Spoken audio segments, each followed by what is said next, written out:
Welcome to TechElipart channel, and in today's video I'm going to show you how to make Microsoft Edge default browser in your Windows laptop or PC. Today I'll show you two methods that you can use to make Microsoft Edge your default browser. Now for the first method, just go to Start option and then click on Settings option. After that, go to Apps option.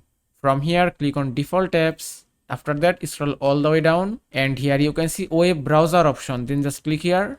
And you can see my default browser is Google Chrome browser. If you want to make Microsoft Edge to your default browser, you have to just click here and you can see it's changed successfully. Now for the second method, just open up your Microsoft Edge browser.